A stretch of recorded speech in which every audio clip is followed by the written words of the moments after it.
नमस्कार दोस्तों, फिर से एक बार स्वागत करते हैं हमारे चैनल के ऊपर।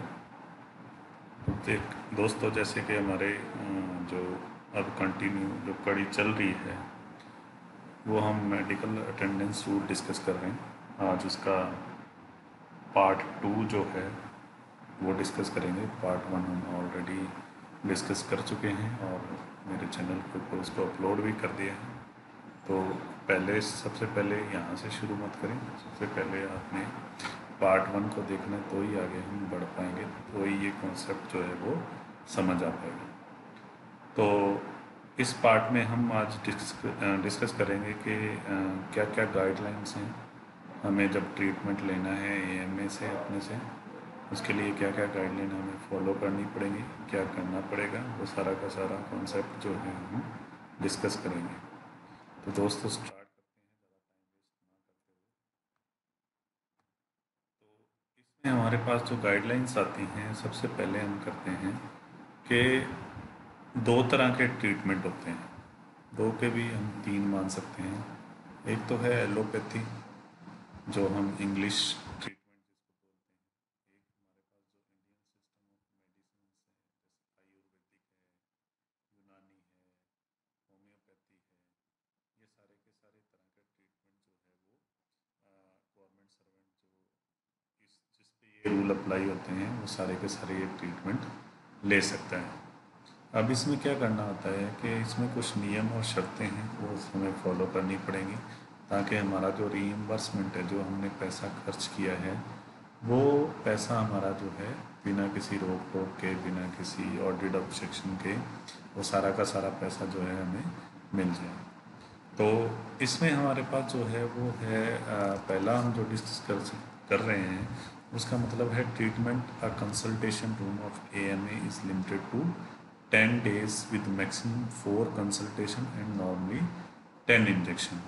और जो इंजेक्शन्स हैं वो कई बार ऐसी बीमारी आ जाती है कि 10 इंजेक्शन से काम नहीं चलता है, तो मैक्सिमम उसको 15 तक बढ़ाया जा सकता है। तो यहाँ से क्वेश्चन बना भी हुआ है और बनेगा भी। और अगर हम क्या है कि ये जो लिमिट है, ये जो एलोपैथी ट्रीटमेंट लेते हैं, जो इंग्लिश वाले दवाइयों वाला ट्रीटमेंट लेते हैं, उनके लिए है हम किसी भी एएमए से हमारा जो ऑथराइज्ड मेडिकल अटेंडेंट है, उससे उसके कंसल्टेशन रूम में जाओ, जिस हॉस्पिटल में वो काम करता है उसमें मैक्सिमम 10 दिन तक ही हम उससे कंसल्ट कर सकते हैं। और मैक्सिमम 10 दिन के अंदर हम 4 कंसल्टेशन उसकी ले सकते हैं। और मैक्सिमम जो है उससे 10 इंजेक्शन जो है नॉर्मली लिए जाते हैं। और कोई कॉम्प्लिकेटेड केस होता है तो उसको 15 तक बढ़ाया जा सकता है। अब दूसरी बात इसमें दोस्तों हम डिस्कस करते हैं कि अगर जो हम भारतीय जो इंडियन मेडिकल सिस्टम है, इंडियन सिस्टम ऑफ मेडिसिन है, जहाँ होम्योपैथी है, यूनानी है, ये दूसरे जो तरीके हैं ट्रीटमेंट के, उसके थ्रू अगर अपने काम करना है तो कैसे करेंगे। उसके लिए दोस्तों यहाँ पे हमारी जो लिमिट है वो बढ़ के 20 हो जाती है, या 20 कर लेना है। 40 की जगह पे हम इसको 20, पहले 40 हुआ करता था, अब ये जो हो गया है वो 20 हो गया है इसका। तो हम इसको अब क्या करेंगे, यहाँ पे 20 कर लेना। 20 दिन तक हम ट्रीटमेंट ले सकते हैं उसके कंसल्टेशन रूम में। और मैक्सिमम जो है वो कंसल्टेशन जो रहेगी वो 4 ही रहेगी। कंसल्टेशंस जैसे वहाँ पे हमारे पास एलोपैथी में 4 हैं, कंसल्टेशन यहाँ भी 4 होगी, पर ट्रीटमेंट जो है, क्योंकि इन दवाइयों का जो असर है वो धीरे धीरे आता है। तो पहले जो भारत सरकार ने जो रूल बनाए थे एएमए के, उसमें 40 दिन हुआ करता था, पर अब रिसेंटली ये भी चेंज होके 20 डेज हो गया है। तो जो हमारा मोबाइल ऐप है, जिसका लिंक हमने इस वीडियो के डिस्क्रिप्शन में दे भी रखा है, उसको आप डाउनलोड करिए, तो उससे रिलेटेड आपको सर्कुलर्स भी मिल जाएंगे अगर आप ऑथेंटिसिटी चेक करना चाहते हैं। दूसरा है हमारा cases of medical treatment requiring hospital may be refer to government recognised hospital. तो जितने भी मेडिकल ट्रीटमेंट के केसेस हैं, अब यहाँ पे बात क्या करते हैं दोस्तों कि मान लो अब बीमारी जो है वो 10 दिन में या 4 कंसल्टेशन में या 10 दिन में या 20 दिन में या 4 कंसल्टेशन में वो ठीक होने वाली नहीं है, तो तब हम क्या करें? तो जो एएमए है वो क्या करेगा, अगर उसको लग रहा है कि जो बीमारी का इलाज जो है वो 10 दिन में और 4 कंसल्टेशन में और 15 इंजेक्शन तक सीमित नहीं रहेगा, इससे बीमारी जो है वो ज़्यादा जाएगी, तो वो क्या कर सकता है कि 10वें दिन के बाद या तो वो क्या कर सकता है, जब उसका 4 कंसल्टेशन हो गए तो वो क्या करेगा, किसी भी गवर्नमेंट या रिकॉग्नाइज हॉस्पिटल की ओपीडी के लिए आपको शिफ्ट कर देगा कि आप गवर्नमेंट हॉस्पिटल में दिखाइए, उसकी ओपीडी में दिखाइए, ताकि आपका इलाज जो है, क्योंकि लंबा चलना है, 10 दिन में ठीक होने वाला नहीं है। तो कहाँ शिफ्ट किया जाएगा, उसको कहाँ की सजेशन की जाएगी? उसको सजेशन की जाएगी ओपीडी ऑफ गवर्नमेंट और रिकॉग्नाइज हॉस्पिटल।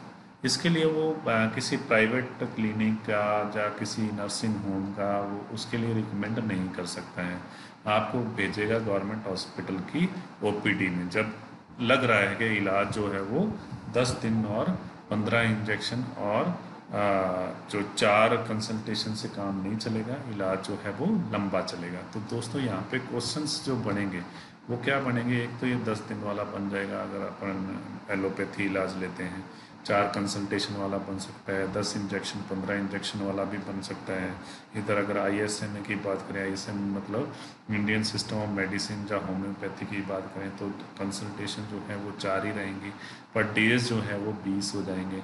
फिर अगर हम बात करें कि अगर वो 10 दिन से ज़्यादा इलाज चलना है, बीमारी का इलाज लंबा चलना है, तो वो कहाँ शिफ्ट करेगा या कहाँ के लिए रिकमेंडेशन करेगा? तो वो रिकमेंडेशन करेगा ओपीडी ऑफ एनी गवर्नमेंट और रिकॉग्नाइज्ड हॉस्पिटल।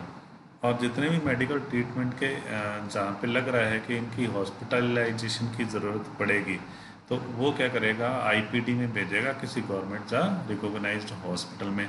किसी भी हालत में वो रिकमेंड नहीं कर सकता कोई भी प्राइवेट क्लिनिक या कोई भी नर्सिंग होम प्राइवेट जो चल रहा है।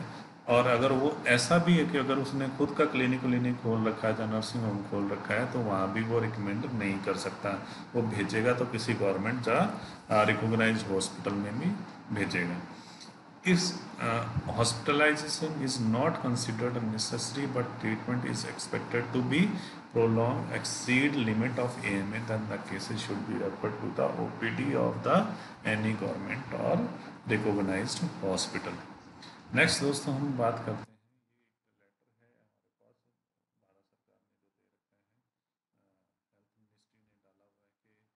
कितनी चार्जेस ये मैक्सिमम ले सकते हैं इंजेक्शन का, या कितना चार्जेस ये कंसल्टेशन का ले सकते हैं। तो दोस्तों अगर वो पोस्ट ग्रेजुएट डॉक्टर है, या मतलब जिनको एमडी बोलते हैं हम, या स्पेशलिस्ट है किसी चीज़ का, तो फर्स्ट कंसल्टेशन के वो 100 रुपये तक ले सकता है, और उसके जो बचे हुए 3 कंसल्टेशन है उसके वो 60 रुपये लेगा। और अगर वो इंजेक्शन अब 2 तरह के होते हैं, इंटरमस्कुलर होते हैं या इंटरवेन्स होते हैं, तो इंटरमस्कुलर है तो 20 रुपये लेगा पर इंजेक्शन, और इंटरवेन्स में है तो 40 रुपये लेगा। इन केस जो डॉक्टर है वो एमबीबीएस और इक्वलेंट है, मतलब पोस्ट ग्रेजुएट डॉक्टर नहीं है, उस केस में जो फीस जो है उसकी कंसल्टेशन की वो 70 रुपये और नेक्स्ट 3 की 40 रुपये हो जाएगी, और जो इंजेक्शन का है वो दोनों का सेम ही रहेगा। तो दोस्तों यहाँ से भी क्वेश्चन एक बनने की उम्मीद है, और ऑलमोस्ट बनता ही रहा है यहाँ से क्वेश्चन, तो इसलिए इसको भी, इस आंकड़े को भी, ये जो चार्जेस हैं, क्योंकि चार्जेस से लेके क्वेश्चन बनते ही बनते हैं, वो किसी भी कॉन्सेप्ट से कोई भी आप एग्ज़ाम दे रहे हैं, तो ये सीलिंग, लिमिट, रीइंबर्समेंट कितने तक का हो सकता है, इससे रिलेटेड जो डाटा है वो हमें ध्यान में रखना होता है। तो ये आप एक बार इसको भी देख लीजिए, इसका स्क्रीनशॉट ले लीजिए। ये लेटर मिनिस्ट्री की वेबसाइट से ही लिया गया है, जो रिसेंट लेटर है। अब नेक्स्ट जो है वो स्पेशल नर्सिंग और आया चार्जेस। अब ये क्या होते हैं? कई बार क्या होता है कि एक जो मरीज है, जो पेशेंट है, मान लो गवर्नमेंट सर्वेंट है, या कोई भी उसका फैमिली मेम्बर है जिस पे ये रूल अप्लाई होते हैं, अगर उसकी जो कंडीशन जो है कुछ ज़्यादा ठीक नहीं है और इससे स्पेशल नर्सिंग या आया वगैरह की ज़रूरत पड़ जाती है, तो रिकमेंडेशन जो होगा वो किसका होगा, AMA का जो हॉस्पिटल जो भी डॉक्टर उसके इलाज कर रहा है, अगर वो चाहता है कि इसको स्पेशल नर्सिंग की ज़रूरत है, या आया जा अटेंडेंट की ज़रूरत है, तो उसके लिए भी हमारे पास उसके लिए रूल्स हैं। तो अब यहाँ पे रूल क्या है, सीलिंग क्या है, मैक्सिमम रीइंबर्समेंट कितना हो सकता है। स्पेशल नर्स के केस में 150 रुपये पर shift of 12 hours, special nursing अगर है तो 150 रुपीज़ पर शिफ्ट ऑफ 12 आवर्स, और अगर आया या अटेंडेंट की ज़रूरत है तो 75 पर शिफ्ट और 12 आवर्स। अब क्या है दोस्तों कि इसमें मैक्सिमम सीलिंग कितनी है, यहाँ तो अपने पास 150 पर शिफ्ट पर, तो कितना मैक्सिमम खर्चा इस पे एक्सपेंडिचर जो है रिम्बर्स हो सकता है। तो मैक्सिमम जो एक्सपेंडिचर है वो 2000 की सीलिंग है। नर्सिंग या अटेंडेंट या आया चार्जेस पे उसके ऊपर से रिम्बर्स नहीं होता है। ये भी इस लेटर में तो नहीं है, पर एक जो लेटर स्पेशल इसके लिए आया हुआ है उसमें इसकी सीलिंग भी दे रखी है। तो मैक्सिमम सीलिंग कितनी है, 2000 रुपीज़ की। और स्पेशल नर्सिंग का कितना चार्ज है, 150 पर शिफ्ट और 12 आवर्स, और आया और अटेंडेंट का 70 रुपीज़ 75 पर शिफ्ट। तो ये भी क्वेश्चन सीलिंग वाला आया हुआ है दोस्तों एग्ज़ाम में, अभी रिसेंटली मैंने देखा था कितनी सीलिंग मैक्सिमम, तो 2000 तक मैक्सिमम इसका हम ले सकते हैं रिइंबर्समेंट। आगे है डायग्नोसिस या टेस्ट जो हैं, डायग्नोसिस टेस्ट जो करवाने हैं किसी भी तरह के, जैसे अपन AMA ने अगर वो लिखे हैं तो वो सबसे पहले तो कहाँ से ही होने चाहिए। तो ये मैंडेटरी है कि ये जो टेस्ट है वो किसी गवर्नमेंट हॉस्पिटल से या गवर्नमेंट हॉस्पिटल की लैब से ही होने चाहिए। और जो टेस्ट जो उसने लिखा है, जो उसने प्रेस्क्राइब किया है AMA ने, वो कितने दिन तक वैलिड रहेगा, 2 वीक तक वैलिड रहेगा और सिंगल यूज़ ओनली होगा। और diagnosis test should be refer to government hospitals only. Reimbursement of charges for clinical test paid to private lab up to Rs rupees 500 with the certificate of medical officer. तो 500 तक किसी भी private lab को अगर अपने test के लिए दिए हैं, मान लो कई बार क्या होता है कि गवर्नमेंट हॉस्पिटल में वो सुविधा नहीं है और प्राइवेट लैब में जाना पड़ा, तो 500 तक एक उसके मेडिकल ऑफिसर के सर्टिफिकेट के साथ 500 तक का रीइंबर्समेंट किसी प्राइवेट लैब का भी हो सकता है, ये ध्यान में रखना है। Average stay in IPD should be recount as 2 week. तो जो IPD मतलब 2 तरह के होते हैं, जो भी इस हॉस्पिटल बैकग्राउंड से या मेडिकल बैकग्राउंड से नहीं है, तो 2 तरह के ट्रीटमेंट होते हैं। एक तो होता है OPD और दूसरा होता है IPD। OPD का मतलब होता है जो पेशेंट है वो डॉक्टर को उसने दिखाया उसके कंसल्टेशन रूम में और दवाई लेके चला गया। IPD का मतलब होता है कि इन पेशेंट जिनको हॉस्पिटलाइजेशन करने की ज़रूरत पड़ती है। तो कई बार ऐसी सिचुएशन आ जाती है कि जहाँ पे डॉक्टर ने रिकमेंड किया है कि इसको हॉस्पिटलाइजेशन करना पड़ेगा, तो इसलिए आप उसका कितना एवरेज स्टे मान के चल रहे हैं, तो एवरेज स्टे जो है उसको 2 वीक बोलेंगे। और अगर आप 3 वीक का अगर स्टे हो गया तो उसे प्रोलॉन्ग स्टे बोलते हैं, ये ध्यान में रखना है। तो ये क्वेश्चन भी बना हुआ है 2 वीक वाला। तो average stay in IPD should be record as 2 week, और अगर 2 वीक से ज़्यादा और 3 वीक तक है तो उसे प्रोलॉन्ग्ड स्टे बोलते हैं, ये ध्यान में रखना है। तो हॉस्पिटलाइजेशन का एवरेज स्टे कितना मान के चल रहे हैं हम इन रूल के हिसाब से, हम तो क्या मानेंगे, रूल के हिसाब से जो है वो 2 वीक है। नेक्स्ट है डाइट चार्जेस। डाइट चार्जेस का मतलब ये होता है कि कई बार जो इलनेस है उनके लिए हॉस्पिटल जो है वो डाइट इंक्लूड नहीं करता, तो वो अलग से अपने डाइट चार्जेस का भी रीइंबर्समेंट ले सकते हैं। अगर वो पेशेंट जो है TB या मेंटल इलनेस जो है उससे अगर वो ग्रसित नहीं है पेशेंट, है ना, तो वो कितना ले सकता है, किसी और बीमारी से ग्रसित है तो 1350 रुपये, 1350 rupees only, if the patient is not suffering diseases like TB or mental illness.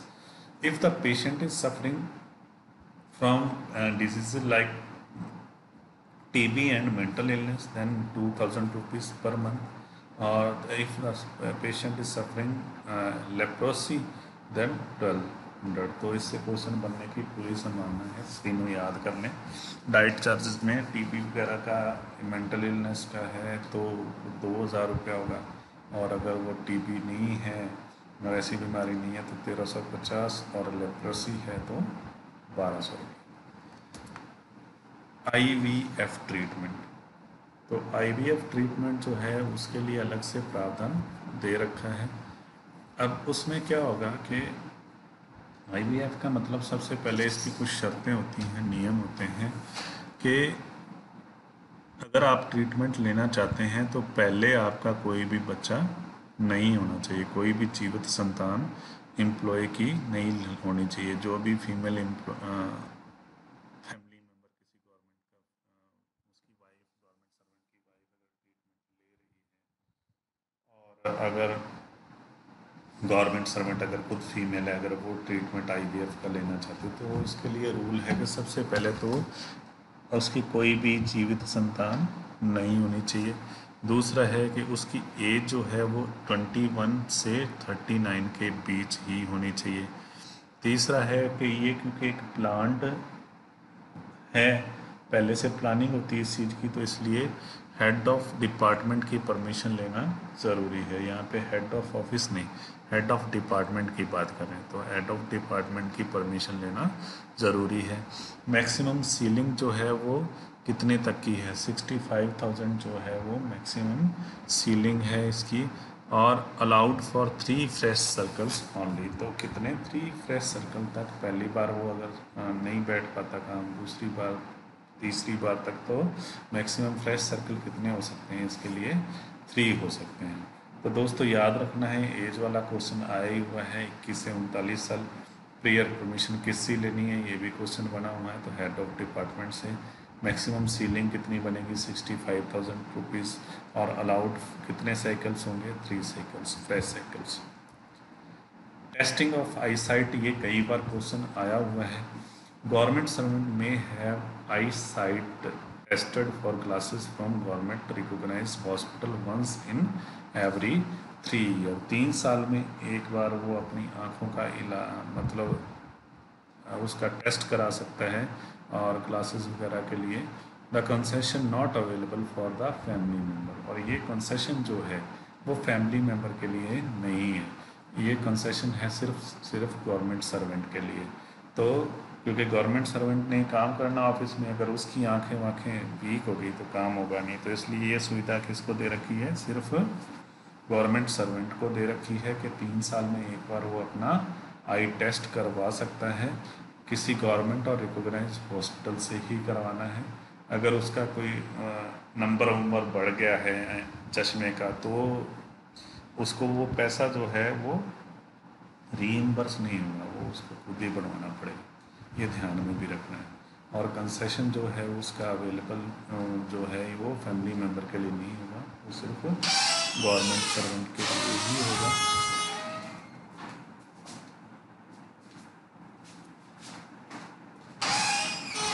अब है कि एक और फैसिलिटी दे रखी है जो ग्रुप ए ऑफिसर्स को ही मिली है। ग्रुप ए ऑफिसर जो भारत सरकार के हैं, उनका हर साल एनुअल मेडिकल एग्जामिनेशन के लिए भी उनको एक प्रावधान है कि वो हर साल 40 साल से ऊपर जैसे ही उनकी एज हो जाती है, तो हर साल वो क्या करवा सकते हैं, एक बार अपना एनुअल मेडिकल एग्जामिनेशन साल में एक बार करवा सकते हैं, जब वो 40 साल से क्रॉस कर जाते हैं। ये लेटर है दोस्तों, लेटर की कॉपी लगाई, मिनिस्ट्री का लेटर है। तो इसके लिए क्या है कि हमारे पास कहाँ से करवाना है ये, तो गवर्नमेंट हॉस्पिटल से ही करवाएगा किसी से, या CGHS जो अप्रूव्ड हॉस्पिटल है वहाँ से करवा लेगा।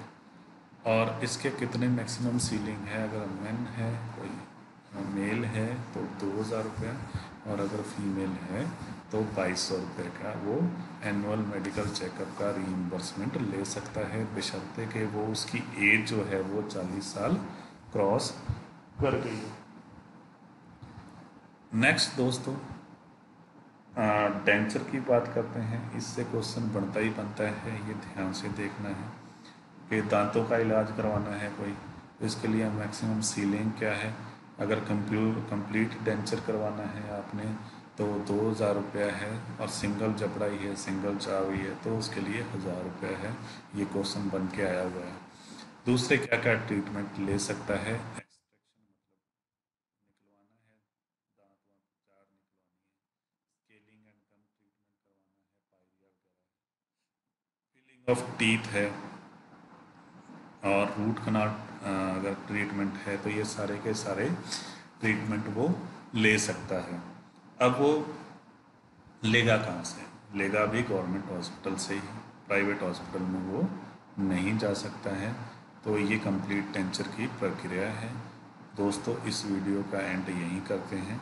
नेक्स्ट वीडियो जो है हम पार्ट 3 के साथ लेके आएंगे। तब तक के लिए थैंक यू वेरी मच। अब इस वीडियो के लिंक में ही, डिस्क्रिप्शन में ही हमने एक मेरे मोबाइल ऐप का भी एक लिंक दे रखा है डिस्क्रिप्शन में। आप अगर टेस्ट लगाना चाहते हैं, टेस्ट ऑनलाइन टेस्ट लेना चाहते हैं इसमें मेडिकल अटेंडेंस रूल पे या किसी भी तरह के रूल पे, तो आप वो ऐप डाउनलोड कर लीजिए। ऐप डाउनलोड करने के बाद आप रजिस्टर्ड हो जाइए उसके साथ, और आपको रोज़ नए अपडेट मिलते रहेंगे। और तब तक के लिए थैंक यू। और अगर आपको चैनल अच्छा लगता है तो इसको सब्सक्राइब भी कर लीजिए, और साथ के साथ जो बेल आइकन है उसको भी प्रेस कर दीजिए, ताकि जैसे ही नया वीडियो कोई मैं अपलोड करता हूँ तो आपको साथ के साथ नोटिफिकेशन भी मिल जाए। तो थैंक यू वेरी मच।